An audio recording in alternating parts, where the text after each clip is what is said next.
캐나다 밴쿠버 글로벌 코리안 미션 센터에 사역하는 박상우 목사입니다. 오늘은 느헤미야의 리더십을 강의하는 12번째 시간입니다.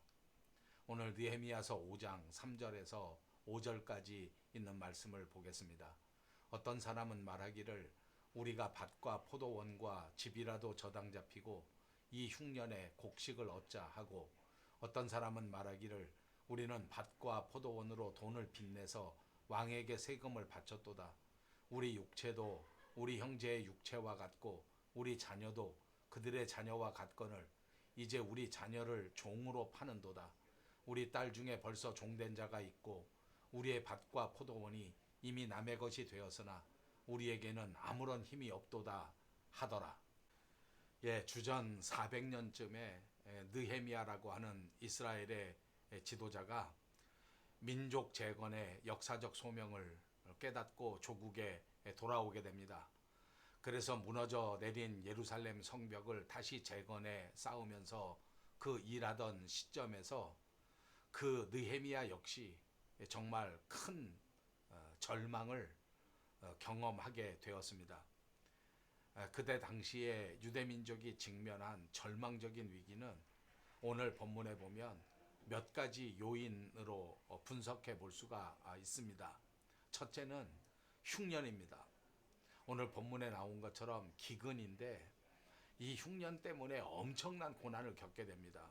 또 두 번째로는 세금인데 정말 과도한 세금 징수가 엄청난 고난을 겪게 한 겁니다. 또 세 번째로는 과도한 이자놀이가 있었습니다. 갚을 수 없는 이자 때문에 견디다 못해서 자식들을 종으로 팔아 넘겨야만 했던 그런 상황이 오게 된 겁니다. 그러니까 이스라엘 백성들은 절망 속에 빠질 수밖에 없었고 정말 삶을 포기할 수밖에 없었던 그런 엄중한 고난에 빠지게 되었던 겁니다. 믿음의 지도자였던 느헤미야가 이런 고난을 극복하기 위해서 보여주었던 그 느헤미야의 모범에서 우리도 교훈을 받았으면 좋겠습니다. 도대체 이런 고난의 때 우리는 어떻게 이 역경을 지나갈 수 있는 것인가? 이때 우리에게 가장 중요한 건 무엇인가 하는 것을 한번 묵상해 보고자 합니다. 첫 번째로는 깊이 생각하는 리더십의 역량입니다. 이렇게 어려운 형편에 처하게 되었을 때 느헤미야가 제일 먼저 보여준 반응은 우선 분노였습니다. 어떻게 우리가 이렇게까지 됐는가? 어떻게 우리나라가 이런 지경에 빠졌는가? 이런 상황 속에서 정말 분노하지 않을 수가 없었을 겁니다. 어떻게 이 상황에서 분노를 하지 않을 수가 있었겠습니까? 도대체 언제부터 우리가 이렇게 된 건가? 여러분, 사실 성경은 결단코 분노 자체를 정죄하는 것은 아닙니다. 그런데 이제 분노를 통제하지 못하게 되면 그건 허물이 되고 또 심지어는 죄가 될 수도 있습니다. 요즘 우리가 사는 시대에는 이렇게 분노를 조절하지 못해서 분노 조절 장애라고 하는 이름이 생겨질 지경입니다. 자, 아무튼 분노 자체는 그게 죄가 아닌데 또 어떤 의미에서는 거룩한 분노, 신앙적인 분노, 의로운 분노, 이런 분노가 있는 거고, 이런 분노야말로 새로운 역사를 창조하는 그 에너지원이 되는 것도 많이 볼 수가 있습니다. 그러니까 성경 전체에서 놓고 볼 때 분노 자체를 하지 말라는 것이 아니라 분노는 할 수 있는데 그때에 죄를 지어서는 안 된다, 이렇게 가르치는 것이라고 믿습니다. 자, 그러니까 분노는 할 수 있습니다. 그리고 또 중요한 거는 분노만 해서는 안 됩니다. 분노했으면 이 분노의 원인을 정확하게 깊이 생각하고 이 상황을 정말 깊이 생각해서 정확한 분석을 해야 되는 것이 필요합니다. 어떤 학자분이 호소했던 말이 떠오릅니다. 생각하는 백성이라야 살 수 있다 하는 말입니다. 생각이 없이는 행복한 삶을 살 수 없습니다. 우리 그리스도인들에게 있어서는 이게 훨씬 더 중요하다고 믿습니다. 왜냐하면 우리 그리스도인들의 생각은 그냥 단순히 내 생각만 말하는 그런 수준이 아닙니다. 깊이 생각에 들어가게 되면 하나님께서 지혜의 음성을 들려주시는데, 이런 하나님의 음성을 들을 수 있는 그런 깊은 생각이어야 할 것입니다. 이런 생각이 우리를 하나님의 뜻으로 이끌어 갈 수 있고, 이런 생각이 하나님의 지혜를 얻을 수 있는 방편이 된다는 사실을 잊지 마시기 바랍니다. 조용한 호숫가에서 깊이 생각할 수 있습니다. 조용한 호수는 일단 자기 자신의 얼굴이 투영되는 장소입니다. 또 조용한 호수에는 하늘이 보이는 곳입니다. 아주 한적한 곳에 깊고 깊은 생각 안으로 들어가게 되면 우리는 호수에 서 있는 것처럼 자기 자신을 적나라하게 바라볼 수 있고, 또 그곳에서 하늘을 바라보면서 하나님의 지혜의 음성을 들을 수 있는 겁니다.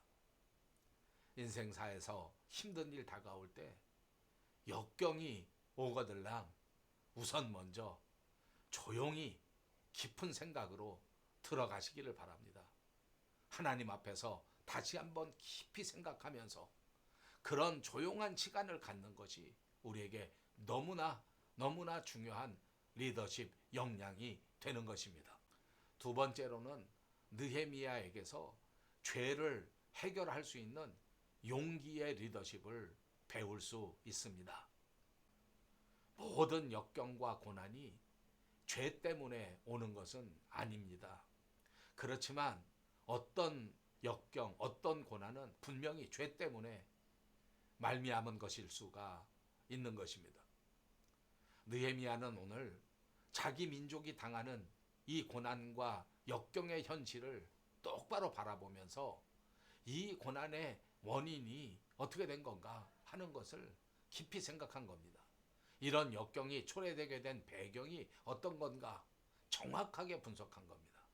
그리고는 마침내 그 원인이 백성들 가운데 만연했던 죄악 때문이었다라고 결론을 내린 것입니다. 성경에 돈 빌려주는 행위 자체가 또 죄는 아니었습니다. 그런데 이제 이 돈을 빌려주고 거기다가 정말 천문학적인 이자를 붙이는 이 행위를 말하는 겁니다.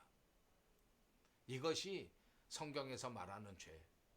아주 높은 이율에다가 또 이자를 또 붙이고 진짜 어려운 사람들을 더 어렵게 만들어버리는 이것이 죄였고, 느헤미야는 정확하게 이러한 죄를 지적하면서 이것을 꾸짖는 겁니다. 잘못을 잘못이라고 인정하는 게 결코 쉬운 것은 아닌 것 같습니다. 일반적으로 기독교적 문화의 영향을 많이 받게 되면 그 사회가 죄송합니다, 미안합니다, 용서해 주십시오, 이런 말을 많이 쓰게 됩니다. 우리 대한민국 한국의 사회는 이런 말을 잘 쓰지 않습니다. 또 어떤 분이 지적하기를 우리 한국 사회를 가리켜 오리발 문화가 만연한 사회다.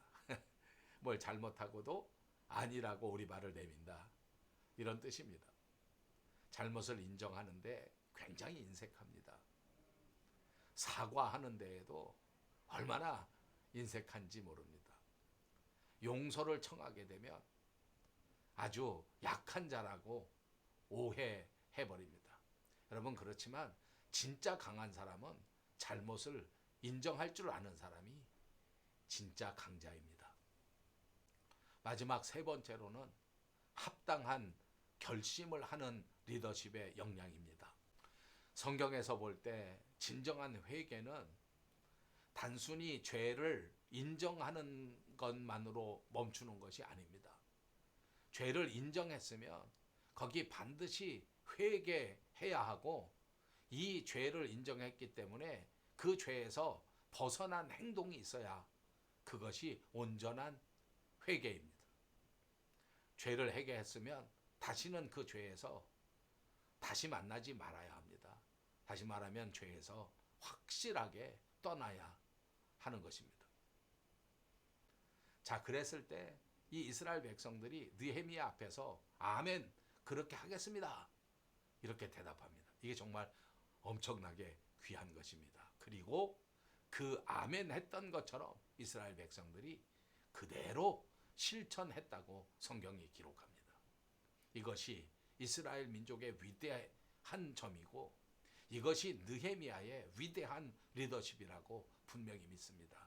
이런 결심과 결단 때문에 이스라엘의 성벽은 회복되었고 이스라엘은 역사의 새로운 날을 가져올 수 있게 되었습니다. 사랑하는 여러분, 우리는 지금 코로나 팬데믹 시대를 마지막 지나가면서 여러 가지 역경과 고난을 한꺼번에 만났습니다. 이 순간이야말로 우리도 이스라엘 민족과 같은 결단과 결심이 확실하게 필요한 때라고 믿습니다. 사랑하는 여러분, 다시 한번 주님 앞에 단호하게 결심하시고 결단하셔서 다시는 죄악된 삶을 사는 것이 아니라 하나님의 영광을 위하여 하나님을 기쁘시게 하는 삶을 살아갈 수 있는 저와 여러분 모두가 되시기를 주님의 이름으로 축복합니다. 감사합니다.